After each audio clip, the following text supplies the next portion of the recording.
अस्सलाम वालेकुम वरहमतुल्लाह। Hello guys, कैसे हैं आप सब? उम्मीद करता हूँ कि सब खैरियत से होंगे। इंशाल्लाह आज के सेशन में हम पढ़ेंगे वर्किंग ऑफ डीसी मोटर कि किस तरह एक डीसी मोटर काम करता है। डीसी मोटर को पढ़ने से पहले, स्टार्ट करने से पहले हम प्रीवियस सेशन का थोड़ा सा जायज़ा लेंगे। प्रीवियस सेशन में हमने पढ़ा था कि जब भी किसी करंट कैरिंग कंडक्टर को मैग्नेटिक फील्ड में रखते हैं तो उस पे एक फोर्स लग जाती है, और अगर वो करंट कैरिंग कंडक्टर एक कॉइल की शक्ल में होता है तो वो कॉइल रोटेट होना शुरू हो जाता है।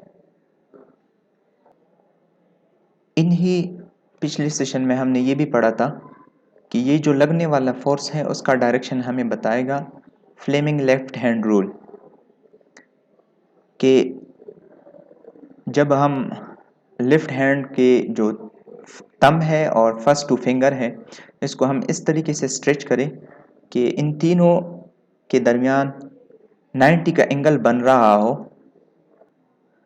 अगर फर्स्ट फिंगर मैग्नेटिक फील्ड को रिप्रेजेंट करे और मिडल फिंगर या second finger direction of current को रिप्रेजेंट करे, तो जो थंब का डायरेक्शन है वो हमारे पास डायरेक्शन ऑफ मैकेनिकल फोर्स होगा, यानी उसी डायरेक्शन में उस पे मैग्नेटिक फोर्स लगेगा। आज का जो हमारा टॉपिक है वो हम पढ़ रहे हैं सिंपल डीसी मोटर, और ये हमारे पास फिजिक्स बुक में मौजूद है। पेज नंबर 180 को आप देखें और 181 को। सबसे पहले हम ये देखते हैं कि एक सिंपल डीसी मोटर के लिए बनावट के लिए किन चीज़ों की ज़रूरत होगी, यानी कौन कौन सी चीज़ें हमें चाहिए। सबसे पहले हमारे पास इसमें एक आर्मेचर होना चाहिए, यानी एक कॉइल होना चाहिए।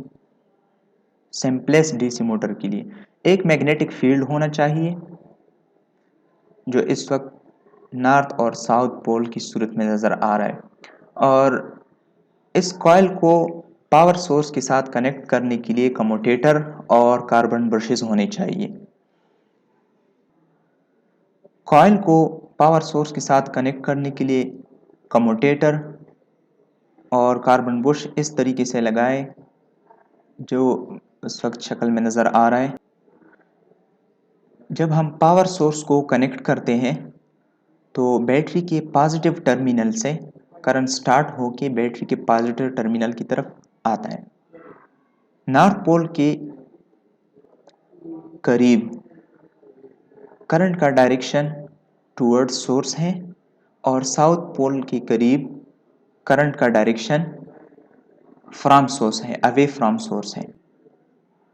जब हम सर्किट को कनेक्ट करते हैं तो बैटरी के पॉजिटिव टर्मिनल से करंट स्टार्ट होके बैटरी की नेगेटिव टर्मिनल तक पहुंच रही है।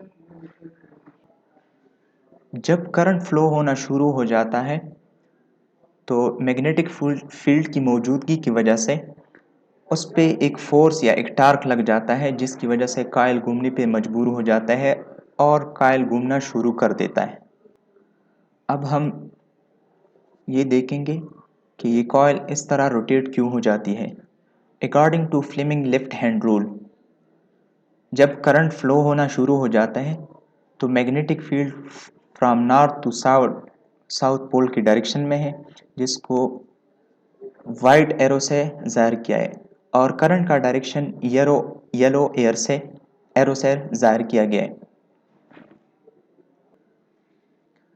साउथ पोल की जानिब कॉइल पे जो लगने वाला फोर्स है वो अपवर्ड है, और नॉर्थ पोल के करीब या इस तरफ जो साइड है उस पे लगने वाला force according to Fleming left hand rule downward है।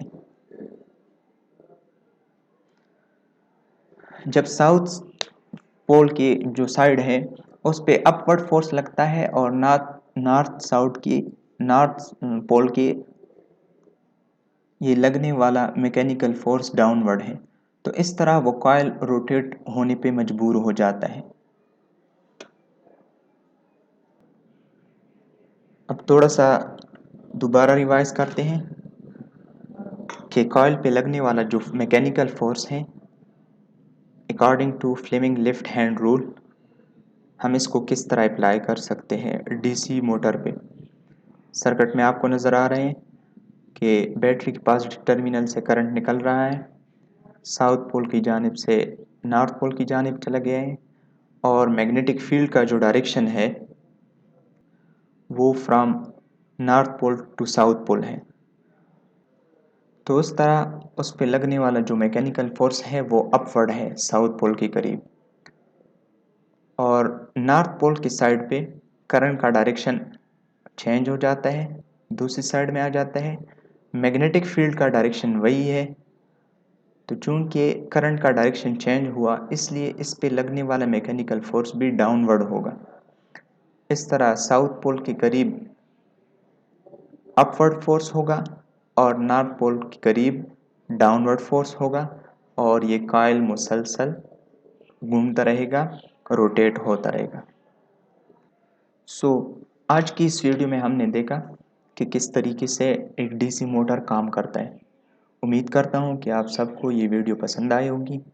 अपनी आरा और मुफीद मशवरों का मुतमन्नी, इंशाल्लाह नेक्स्ट भी इसको जारी रखेंगे।